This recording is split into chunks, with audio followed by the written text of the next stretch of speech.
सभी का मेरे चैनल पर एक बार फिर से स्वागत है स्टूडेंट्स। आज की ये जो मेरी वीडियो है डेप्रिसिएशन के जो थ्योरेटिकल एस्पेक्ट है उसकी लास्ट वीडियो है, जो ये पार्ट 5 है। इससे पहली 4 वीडियो भी आपको डिस्क्रिप्शन बॉक्स में भी मिल जाएगी, मेरे चैनल पर भी मिल जाएगी। साथ ही साथ रिजर्व के ऊपर भी वीडियो अलग से अवेलेबल है, प्रोविजन एंड रिजर्व पे आप उनको भी एसेस कर सकते हैं मेरे चैनल पे जाकर, या मैं डिस्क्रिप्शन में भी इन वीडियोस को डाल दूंगा। तो अभी हम शुरू करते हैं आज की वीडियो जो डेप्रिसिएशन की से रिलेटेड है। तो ये है डिस्पोजल ऑफ एसेट का। एसेट को अगर बेचा जाए तो वो कैसे किया जाए। तो डिस्पोजल ऑफ एसेट जो होती है वो ज्यादातर होती है जब या तो उसकी यूजफुल लाइफ खत्म हो जाए, या कभी कभी ड्यूरिंग यूजफुल लाइफ भी हो सकती है। कारण हो सकता है ऑब्सोलेंस या कोई अबनॉर्मल फैक्टर। तो इस वजह से भी कभी कभी हमें एसेट को बीच में ही, उसकी यूजफुल लाइफ के बीच में ही डिस्पोज ऑफ करना पड़ता है। अब अगर उसको सोल्ड किया है, बेचा है, सोल्ड किया है जब उसकी यूजफुल लाइफ खत्म हुई है, तो जो अमाउंट रियलाइज होता है on account of the sale of an asset as scrap value should be credited to the asset account. तो उसको हमें कहाँ डालना होता है, एसेट के अकाउंट में डाल देना पड़ता है। जो बैलेंस बचता है, अगर कुछ फिर बैलेंस बच जाता है तो उस बैलेंस को हम फिर प्रॉफिट एंड लॉस अकाउंट में ट्रांसफर कर देते हैं। आगे देखेंगे कि हम ये क्या कह रहे हैं। देखो, जब हम उस पर्टिकुलर एसेट को, जब उसकी यूजफुल लाइफ खत्म हो गई उसके बाद बेचते हैं, तो उसकी जो स्क्रैप वैल्यू होती है वो हमें मिलती है। पैसा हमारे पास आता है, हम बैंक अकाउंट डेबिट कर देते हैं या कैश अकाउंट डेबिट कर देते हैं एंड उस पर्टिकुलर एसेट को क्रेडिट कर देते हैं। एसेट को बेच दिया, ये एंट्री हो गई। दूसरी, अगर कुछ बैलेंस बचता है, मान लिया 10,000 की बुक वैल्यू अभी मेरी उस एसेट के अकाउंट में वैल्यू बची हुई थी। 10,000 की वैल्यू की वो एसेट अभी मेरी बुक में है। अब आज वो उसकी यूजफुल लाइफ खत्म हुई और मैंने उसको 8,000 में बेचा, एक एग्जांपल। दूसरा एग्जांपल, उसको मैंने 12,000 में बेचा। तो अगर मैं 8,000 में बेचता हूं तो ये एंट्री हो जाएगी, cash account debit to bank account debit to asset account 8,000। आप देखोगे 10,000 की बुक वैल्यू उसकी मेरी बुक में चल रही है। अगर मैं उसको 8,000 में बेचता हूं तो मैं लॉस में बेचता हूं। तो ये केस अभी हम अगले में डिस्कस करेंगे, अगली स्लाइड में। अभी हम इस 12,000 वाले केस पर प्रॉफिट फोकस करते हैं, क्योंकि ये जो एंट्री है ये प्रॉफिट के वाले केस में है। 10,000 की एसेट थी, मैंने 12,000 में बेच दिया, तो मुझे दिख रहा है मुझे 2,000 का प्रॉफिट हो रहा है। तो उस समय हम ये एंट्री करेंगे, हम एसेट अकाउंट को क्या कर देंगे, डेबिट कर देंगे and profit and loss account को हम क्रेडिट कर देंगे। और जो प्रॉफिट जो एसेट के बेचने से हुआ है उसको कहाँ ट्रांसफर कर दिया हमने, प्रॉफिट एंड लॉस अकाउंट में। अब अगर लॉस वाला केस हो, मतलब कि वही 10,000 की एसेट है और मैं उसको 8,000 में बेच देता हूं, तो ऐसे केस में हम प्रॉफिट एंड लॉस अकाउंट को डेबिट कर देते हैं और पर्टिकुलर एसेट को क्रेडिट कर देते हैं, जिसके थ्रू जो तो कितने अमाउंट से होगी, जो इतना लॉस है मुझे, मतलब कि सिर्फ 2,000 से। पहले वाले केस में भी देखे तो जो डिफरेंस था वो भी 2,000 का था, तो वो 2,000 प्रॉफिट था वहां पर, यहाँ पर ये लॉस है। तो इस तरीके से हम प्रॉफिट या लॉस की एंट्री को करते हैं।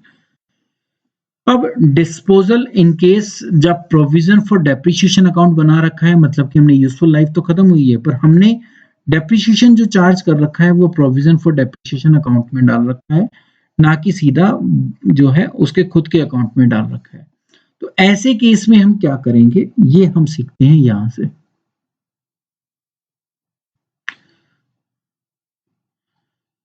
देखिए, ऐसे केस में हम क्या करेंगे, प्रोविजन फॉर डेप्रिसिएशन अकाउंट को डेबिट करेंगे। वहां जितना डेप्रिसिएशन है वो एसेट अकाउंट में पहुंचा देंगे जिस दिन हम डिस्पोज कर रहे हैं उस पर्टिकुलर एसेट को। सबसे पहला काम, depreciation, provision for depreciation account में से जितना बैलेंस है उसको कहां ट्रांसफर कर दो, एसेट अकाउंट में। पहली, asset disposal account is design, ये जो है ये यूज है एसेट डिस्पोजल अकाउंट का। तो ये बात की बात है, अभी हम यहाँ पहले इसको सीख लें। तो जब डिस्पोजल ऑफ पर्टिकुलर एसेट होता है तो उस समय जो भी प्रोविजन फॉर डेप्रिसिएशन अकाउंट का बैलेंस होता है उसको हम एसेट अकाउंट में पहुंचा देते हैं, ये एक एंट्री। बाकी प्रॉफिट एंड लॉस की यही एंट्री होंगी जो यहाँ पर थी। तो ये होगा अगर हमने सेपरेट अकाउंट बना रखा है डेप्रिसिएशन का। इसको जब हम प्रैक्टिकली करेंगे क्वेश्चन में, जब आपको ये ज़्यादा समझ में आएगा। और जनरल एंट्री अभी आपको बता दी मैंने कि यहाँ पर डेप्रिसिएशन अकाउंट जो हमने बना रखा है प्रोविजन फॉर डेप्रिसिएशन अकाउंट का, उसका बैलेंस हम ट्रांसफर कर देते हैं एसेट अकाउंट में। कब? जब हम उसको बेच रहे हैं, डिस्पोज कर रहे हैं। अब एक अलग से सेपरेट अकाउंट बनाया जाता है सिर्फ एसेट को बेचने के लिए, जिसको हम कहते हैं एसेट डिस्पोजल अकाउंट। तो एक एसेट डिस्पोजल अकाउंट इसलिए डिजाइन किया गया है जिससे हमें ये कंप्लीट एंड क्लियर व्यू मिल सके कि जब एक एसेट को हम बेच रहे हैं तो उसकी सारी एंट्री हम एक ही हेड में देख पाएं, इसके लिए इस एसेट डिस्पोजल अकाउंट को बनाया जाता है। तो ये एक इम्पॉर्टेंट पार्ट है जो हम यूज करते हैं जब हम डेप्रिसिएशन की काउंटिंग या उसकी अकाउंटिंग करते हैं। Concerned variable are the original cost. Variable क्या है? एक ओरिजिनल कॉस्ट है उस पर्टिकुलर एसेट की, एक उसके ऊपर चार्ज किया डेप्रिसिएशन है उस डेट तक जिस डेट को हम डिस्पोज कर रहे हैं, एंड उसका सेलिंग प्राइस है उस पर्टिकुलर एसेट का, एंड उसके बाद उस पर प्रॉफिट एंड लॉस हो सकता है, वो है। तो इन सब चीजों के बेस पर इन सब चीजों को हम एक ही अकाउंट के थ्रू जान सकते हैं, समझ सकते हैं। तो ये मेथड जो है वो यूज किया जाता है जब एसेट को बेचा जाए और प्रोविजन फॉर डेप्रिसिएशन अकाउंट हमने बना रखा हो उस समय। देखिए, जब ये मेथड हम यूज करते हैं तो एक अलग से अकाउंट बनाते हैं जिसका नाम है एसेट डिस्पोजल अकाउंट। तो उस एसेट डिस्पोजल अकाउंट में ये 3 टाइप की एंट्री जाती है। पहले तो उस पर्टिकुलर एसेट की जो ओरिजिनल कॉस्ट होती है जो एसेट अकाउंट में पड़ी है वो वहां से ट्रांसफर की जाती है। कैसे? एसेट डिस्पोजल अकाउंट को हम डेबिट कर देते हैं और पर्टिकुलर एसेट को अकाउंट को हम क्या कर देते हैं? क्रेडिट कर देते हैं। तो सबसे पहले उसकी कॉस्ट पहुंच गई जो ओरिजिनल कॉस्ट थी, मतलब कि जिस कॉस्ट पर मैंने उसको खरीदा था। दूसरी एंट्री आती है इसके ऊपर जो डेप्रिसिएशन से रिलेटेड है। अगर डेप्रिसिएशन किस में लग रहा है? प्रोविजन फॉर डेप्रिसिएशन अकाउंट में, तो वहां से हम प्रोविजन फॉर डेप्रिसिएशन अकाउंट का बैलेंस उठाते हैं डेबिट कर और एसेट डिस्पोजल अकाउंट में डाल देते हैं। देखिए, पहली एंट्री में एसेट डिस्पोजल अकाउंट डेबिट में मिलेगा तुम्हें, तो हम क्या करते हैं? ओरिजिनल कॉस्ट डेबिट साइड में पहुंचा देते हैं एसेट डिस्पोजल अकाउंट की। फिर जो उसके ऊपर डेप्रिसिएशन होगा वो क्रेडिट साइड में जाएगा डिस्पोजल अकाउंट के। साथ ही साथ जो उसकी सेल वैल्यू है जिस पर उसको बेचा गया है वो वैल्यू भी बैंक अकाउंट डेबिट कर एसेट डिस्पोजल अकाउंट को क्रेडिट कर दिया जाता है। तो उसको भी हम एसेट अकाउंट में नहीं डालते, बैंक टू एसेट नहीं किया जाता है। यहाँ पर किया जाता है बैंक टू एसेट डिस्पोजल। तो डिस्पोजल में हमने 3 चीजें पहुंचा दी। अब बात आती है कि या तो प्रॉफिट होगा या लॉस होगा, क्योंकि जो भी चीजें थी वो हमने डाल दी। तो अगर प्रॉफिट है तो हम प्रॉफिट एंड, जब लॉस होता है कंपनी को उस पर्टिकुलर एसेट को बेचने पर, तो उस केस में हम प्रॉफिट एंड लॉस अकाउंट को डेबिट कर देते हैं और एसेट डिस्पोजल अकाउंट को क्रेडिट कर देते हैं। अगर प्रॉफिट हो रहा है उस पर्टिकुलर एसेट को बेचने पर, तो एसेट डिस्पोजल अकाउंट क्या हो जाता है? डेबिट हो जाता है और प्रॉफिट एंड लॉस अकाउंट क्या हो जाता है? क्रेडिट हो सकता है। इन दोनों में से कोई एक ही चीज होगी, दोनों एक साथ कभी नहीं हो सकते। ये देखिए, ये पूरा ट्रीटमेंट है अकाउंटिंग। एसेट डिस्पोजल अकाउंट बनता है, ये वाली वैल्यू है एसेट अकाउंट से ट्रांसफर होती है। एसेट अकाउंट कहाँ है? ये रहा। एसेट अकाउंट में यहाँ पर बैलेंस होगा, वो सारा का सारा बैलेंस जो है वो ट्रांसफर कर दिया जाता है डिस्पोजल अकाउंट में, डिस्पोजल अकाउंट को क्रेडिट कर और ये ही सारा पैसा फिर कहाँ पहुंच जाता है? यहाँ पहुंच जाता है। प्रोविजन फॉर डेप्रिसिएशन अकाउंट में यहाँ बैलेंस होगा क्योंकि एक लायबिलिटी है तो क्रेडिट में बैलेंस मिलेगा। हम क्या करते हैं? डेबिट में एसेट डिस्पोजल अकाउंट दिखाकर वो डेप्रिसिएशन अमाउंट जो उस पर्टिकुलर एसेट के ऊपर है जिसको बेच रहे हैं वो यहाँ पर डेबिट कर देते हैं। जब वो प्रोविजन फॉर डेप्रिसिएशन अकाउंट में डेबिट होता है तो एसेट डिस्पोजल अकाउंट में वो जाता है क्रेडिट साइड में। तो यहाँ डेबिट में है, वहां कहाँ जा रहा है? क्रेडिट में।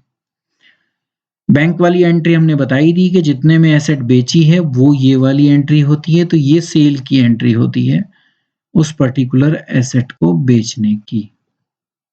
तो सेल की एंट्री यहां पर मिलेगी।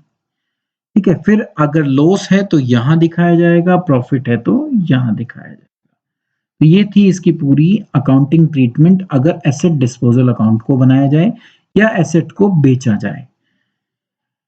Effect of any addition and extension, अगर हम एक एसेट को या एक पर्टिकुलर फिक्स्ड एसेट्स को बढ़ाते हैं और लेते हैं तो क्या हो, या कोई पुरानी एसेट को एक्सटेंड करते हैं, तो एग्जिस्टिंग एसेट जो है क्या है, उसकी एडिशन की भी जरूरत हमें पड़ सकती है, उसको एक्सटेंशन की भी हमें जरूरत पड़ सकती है अपने ऑपरेशन को सुचारू रूप से चलाने के लिए।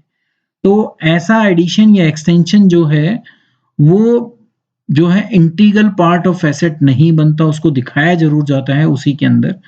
द अमाउंट जो उस पर एडिशन या एक्सटेंशन पर लगाया जाता है written off as depreciation over the life of an asset, तो वो भी धीरे धीरे जैसे नॉर्मल एसेट पे लगता है वैसे ही उस पर भी लगता है, मतलब कि जो भी आप एडिशन करेंगे एक्सटेंशन करेंगे उसके ऊपर डेप्रिसिएशन चार्ज किया जाता है। अकाउंटिंग स्टैंडर्ड 6 क्या कहता है इस बारे में कि जब भी कोई एडिशन या एक्सटेंशन होता है तो वो उस पर्टिकुलर एसेट का इंटीग्रल पार्ट होता है एग्जिस्टिंग एसेट का और उस पर डेप्रिसिएशन चार्ज करना चाहिए जो भी उसकी यूजफुल लाइफ है उसके हिसाब से। तो एडिशन और एक्सटेंशन की अपनी यूजफुल लाइफ हो सकती है, ये सबसे पहला पॉइंट ये हमारे सामने आया है। डेप्रिसिएशन उस एडिशन या एक्सटेंशन पर जो लगेगा वो भी उसकी यूजफुल लाइफ के ऊपर ही लगेगा। हाँ, उसकी जो रेट ऑफ डेप्रिसिएशन है वो वही रहेगी जो उस पर्टिकुलर एसेट की है। जहां एडिशन या एक्सटेंशन जो होता है वो अपनी सेपरेट आइडेंटिटी बना पाए और वो अलग से यूज करने लायक हो तो उसको अलग से ही डिस्पोज ऑफ किया जाएगा, उसका डेप्रिसिएशन भी अलग से दिखाया जाएगा, तो उसका सारा काम अलग से चलता है, चलेगा सेम अकाउंट में पर अलग नाम से चलेगा। तो ये था एडिशन का, डिस्पोजल का, एसेट डिस्पोजल अकाउंट को कैसे बनाया जाता है। यहाँ पर हमारी थ्योरी की जो वीडियोस हैं डेप्रिसिएशन के ऊपर वो खत्म होती हैं। अब कुछ क्वेश्चन हम प्रैक्टिकल के करेंगे, प्रैक्टिकल करके हम इस चीज को और आसानी से सीख पाएंगे। उम्मीद करता हूं कि depreciation and provision and reserve के जो टॉपिक हैं वो आपके क्लियर हो गए होंगे। Thank you students.